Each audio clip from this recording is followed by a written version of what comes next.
Moraes descarta a prisão e diz que Bolsonaro cometeu irregularidade isolada. Quem é que lembra no programa de ontem que eu falei que não ia ser preso preventivamente o Jair Bolsonaro? Que não havia razão para correr esse risco? Né? Eu falei.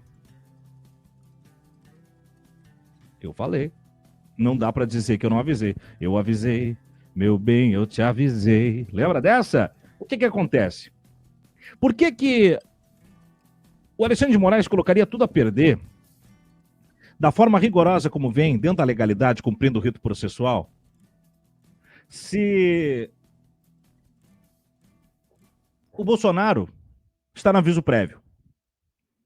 Bolsonaro já está com a extrema unção dada. Vai ser preso. Até as pedrinhas da rua sabem. Antecipar isso de uma forma perigosa pode contaminar o processo e nos deixar com um risco de que Bolsonaro reverta a sua prisão lá na frente. Então, é completamente compreensível a decisão de Alexandre de Moraes de dar um cartão amarelo, mas não uma expulsão para o Jair Bolsonaro. E mais do que isso, coloca o Bolsonaro agora numa pendenga. Obriga o Bolsonaro a não agir mais diante dessa sua farra de declarações, de vitimizações, mas não dá a Bolsonaro o que o Bolsonaro queria. O que o Bolsonaro queria? O Bolsonaro queria ser preso. Sabe aquele papo do Lula? Quando foi preso? Quando estava prestes a ser preso? Se me prender eu viro herói, se me matar eu viro mártir, e se me soltar eu viro presidente novo? O Bolsonaro está tentando mimetizar isso. Mas vamos combinar que cada um com a sua estatura, cada um com o seu quadrado, cada um, né, a sua condição.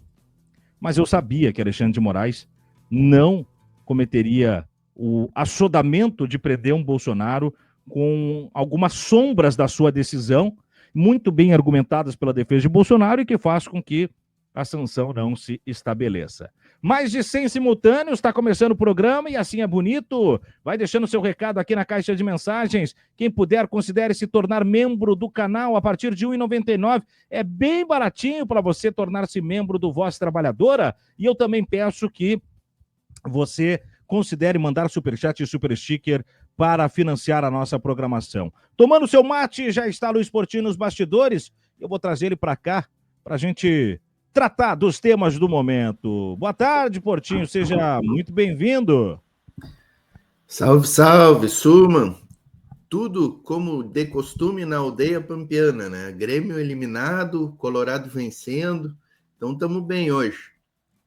Pois é, ontem foi um dia prazeroso para mim por muitos motivos, Portinho. Um deles foi, desportivamente falando, o Inter vence e deixa o Neymar completamente um mingau, né? O Neymar virando um mingau. Menino Ney, como menino dizem Ney. alguns. Hoje eu botei num grupo, o grupo dos degenerados, que é o nosso time de futebol em Passo Fundo, eu botei, vocês que têm filhos pequenos, pensem duas vezes antes de achar que o não é um problema pro filho de vocês. Porque o Neymar ouviu poucos nãos na vida. E olha o que ele se tornou, né? O cara derreteu ontem, foi pra torcida brigar com o torcedor, que tá cobrando o justo. O time na zona do rebaixamento, pagando a milha que paga pra ele e outros pernas de pau lá, bom. Mas ontem foi um dia legal pra mim, Portinho, porque o Grêmio foi eliminado com gol do Barcos, requintes de crueldade, né? O Renato perdeu, e eu torço sempre pela derrota do Renato, não só porque ele é gremista, mas porque é o símbolo do bolsonarismo. E o menino Exato. Ney se deu mal, o Inter se dando bem. Então, para mim, ontem foi um diazaço no esporte, viu? Foi kit completo, né? Kit completo, né? Joada completa. Cabelo, barba e bigode.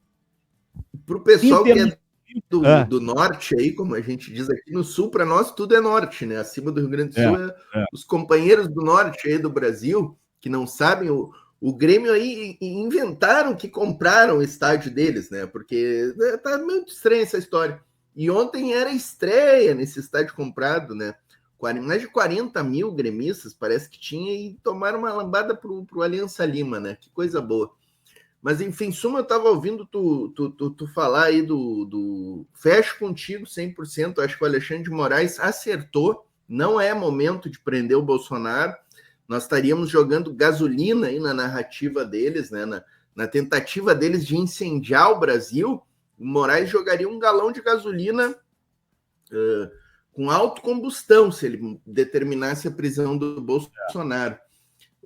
Eu tenho dito o seguinte, a prisão do Bolsonaro ou tem que ser com o trânsito em julgado do processo, do julgamento do golpe, que vai ser agora em setembro, outubro, né?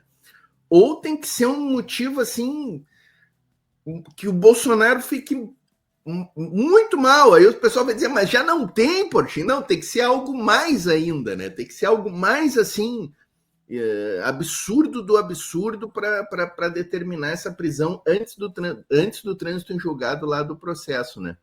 Então, acho que o Alexandre de Moraes está levando muito bem, e inclusive está dando um nó tático neles, né? Porque a turma deles, Suma, os bolsonaristas mais raiz, esses que levam faixa de Trump para o Congresso, o Malafaia, essa turma aí, o Dudu Bananinha, eles já queriam que o Bolsonaro estivesse preso. A tornozeleira foi uma grande decepção para eles, né?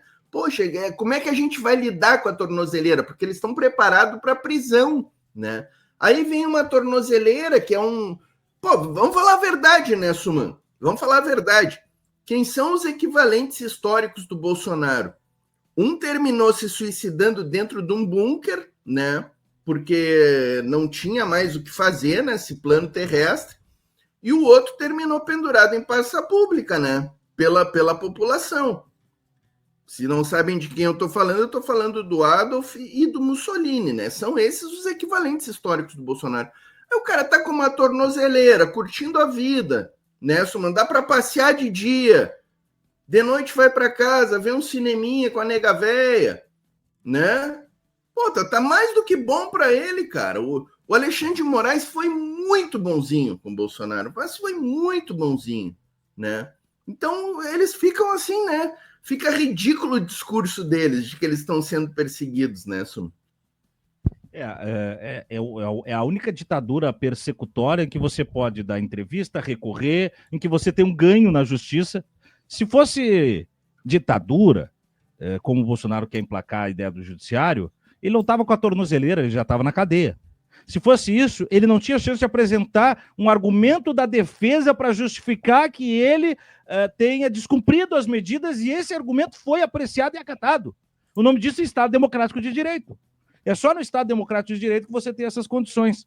Bolsonaro está usufruindo de toda a possibilidade legal de um Estado de Direito para o seu julgamento, né? Ele está usufruindo de algo, Portinho, que não se tem em ditadura, mas não se teve na democracia com Lula, por exemplo. O Lula, mesmo em uma condição democrática, não teve ao seu dispor essa mesma frutífera árvore da democracia para que fosse julgado com base em provas, para que tivesse os seus recursos, se bem justificados, acolhidos, para que medidas cautelares fossem todas cuidadosas. Lula foi acompanhado por policiais da Polícia Federal como se fosse um traficante. Lula foi proibido de dar entrevista. Lula foi tratado como um bandido perigoso, não é? Sendo que ele não tentou dar um golpe de Estado. Isso mostra mais ainda a forma como o Bolsonaro está sendo muito bem tratado pela justiça e pela democracia, Portinho. Com certeza. E assim, né, Suma, tu viu que já saiu aí teve um cara aí que escreveu um livro, como morrem as democracias, né? Como morrem as democracias, ou como as democracias morrem, né? E como as democracias, não me lembro do título, mas é algo assim, né? E ele escreveu que hoje o Brasil é um país, uma democracia muito mais pujante que a estadunidense, por exemplo, né? E o Leandro Demore deu um baile naquela dupla, né? Lá no Limitada, na Inteligência Limitada, eu assisti o dia que tu trouxe aqui, Sumo, E aí eles vêm com a The Economist para defender os absurdos dele e o Demore foi rápido, né? Não, mas no ranking da Economist lá, o Brasil é uma democracia muito respeitada, né? Aí o netinho do ditador saiu da casinha, né? Veja bem, aí já apela, né? Não, o Demore é sensacional e mandou muito bem, especialmente ali no primeiro bloco, quando ele botou os caras no bolso. E o inteligência fica para ele, o limitada fica para os outros dois. O fato, né? O fato, Portinho, é que quanto mais o Eduardo Bolsonaro fala, quanto mais o Paulo Figueiredo fala, mais eles estão irritando as lideranças políticas do lado de cá. Antes era o Centrão, agora já é o PL e a extrema-direita. Esses caras estão incomodados com a forma que está sendo conduzida essa defesa, entre aspas, do Bolsonaro, o Portinho. Sim, porque o PL ele tentava passar um verniz na história toda, né? A anistia é para os bagrinhos, né? Aquela turma, as pobres vovozinhas que estavam lá, né? E eles ficavam tentando dourar essa pílula aí, né? E agora a família descortinou todo o processo, né? A família está preocupado só com o deles, né? Eles não querem, eles estão se lixando para o resto, Sum. Eles querem defender o Jair Bolsonaro. Essa é a missão, né? E não querem nem saber de tentar disfarçar mais. E o PL está preocupado com a sua sobrevivência, obviamente, né? A gente até falou aqui na semana passada, né, sobre uma possibilidade de cassação do PL, que muita gente já diz que tem os requisitos, né? E é isso, a sobrevivência do PL está em jogo, né? E ali a gente tem vários políticos que são políticos experientes ali dentro, né? Que sabem que esse processo está desgastando o partido e o campo político, né? Tanto que o Sóstenes, aquele dia da faixa do Trump, rapidinho ele vai ali, não, baixa essa faixa aí, porque isso aí tá queimando o nosso filme, não é possível, né? Não, e tem gente que acha o seguinte, ó, Portinho, não, basta ficar colado na figura do Bolsonaro que tá tudo encaminhado para 26. Quem tem que renovar cargo não pode dar passo em falso. O Tarcísio se tocou disso. Quando ele foi entrar na bola dividida e viu que a canela dele é mais seca, é melhor ficar aqui do lado, entendeu? Depois que passar o temporal, eu saio pra rua. Eu não vou me molhar, né? Isso vale para deputados. Senador que está com mandato que vai estender, tudo bem, pode fazer tendel, né? Agora, quem tem que renovar mandato, tome cuidado. O Tarcísio está completamente sumido, né? Nunca mais foi visto, não saiu mais nada. Né? Aquele de Sorocaba fazendo uma graça lá de um aporte financeiro para São Paulo, daí gravaram um vídeo no estilo do cara aquele, que empurra a câmera e faz uma mise-en-scène do cacete lá, mas para entrar nessa bola dividida, ninguém mais viu, Poti? Esse era o momento de provocar, né, manifestações dele. Seria importante que a gente tivesse aí jornalistas, né, que fizessem esse trabalho, né, Wilson? Quem fez esse trabalho foi o ministro Renan Filho, tá? Que fez um belo vídeo. Depois até eu posso rodar aqui, mas um vídeo desmentindo falácias da Michelle Bolsonaro e sobre infraestrutura e tal, e no final do vídeo ele diz, se você tiver alguma dúvida a respeito disso, pergunte ao Tarcísio, ele já foi ministro, e ministro dessa pasta, ele sabe como funciona, né? Então, foi uma bela de uma sacada, porque eu penso que essa é uma das formas de mostrar incoerência no Tarcísio, é lembrar que ele já foi governo, e foi governo do PT. As pessoas, tem gente que talvez não saiba disso, Portinho, tem gente que não casa nome a pessoa, tem gente que não sabe que o Tarcísio foi ministro da Dilma, sabe? E isso, para nós temos a maturidade, nós do campo progressista, de entender que às vezes os caras se vendem e tal, mas para eles é uma traição, assim, que pode, né, de alguma maneira, drenar o Tarcísio também. E aí me parece que já é uma estratégia usada por governistas, né, olhando o Tarcísio já como o herdeiro do Bolsonaro. Presidente do DENIT, ele foi na época, né? Não chegou a ser ministro, eu acho, da Dilma. Não foi ministro da infraestrutura? Não, ele era o presidente do DENIT, né? Que é quase que o principal autarquia aí, né? Nesse campo da infraestrutura. Que o DENIT é responsável por todas as estradas federais, BRs Enfim, mas é um cargo importantíssimo de toda forma, né? E foi ali que ele... junto ao governo do PT, de toda maneira. E praticamente iniciando na política, né? Voltando do Haiti, né? Voltando do Haiti, é bom lembrar, né? Como um capetão lá que foi para fazer as maldades da tropa do Heleno no Haiti, né? Verdade. E ali ele entrou na política, efetivamente. Aqui, ó, deixa eu até rodar o vídeo. É curtinho aqui, mas é uma boa de uma pegada do Renan Filho. Tem que fazer isso aqui é fundamental, ó. Hoje nós estamos aqui em Cruzeiro para mostrar para vocês a realidade que o povo do Vale do Juruá tem enfrentado. Imagine vocês terem que atravessar todos os dias esse rio. Tudo isso sabe por quê? Porque não tem uma ponte para fazer a ligação. Porque não tem uma ponte para fazer a ligação. Porque não tem uma ponte para fazer a ligação. Michele, Cruzeiro do Sul é uma cidade localizada no extremo oeste do Acre, ligada pela BR-364. Lá tem ponte sim, é a Ponte da União. Essa ponte que existe foi construída por quem? Foi construída pelo presidente Lula. Fez o convênio, passou os recursos e quem entregou foi o Ministério dos Transportes em parceria com o governo do Acre. Além disso, nós estamos contratando um novo projeto para essa ponte a qual você se refere. Quem faz uma, Michele? Travou a internet, tio? Travou o vídeo, Deu uma travadinha. Deixa eu ver se eu... Faz duas. Agora, quem nunca fez nada, fica difícil. Agora, o estranho é que o Bolsonaro passou 4 anos no governo e não fez nada lá. Esse aqui é o quadro que mostra a qualidade das rodovias do Acre.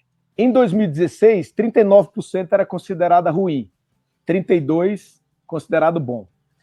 No governo Bolsonaro, cresceu ali de 39,41% para 72% de rodovias consideradas ruins. E as rodovias boas ficaram em 13% apenas. Nós já começamos a modificar esse quadro.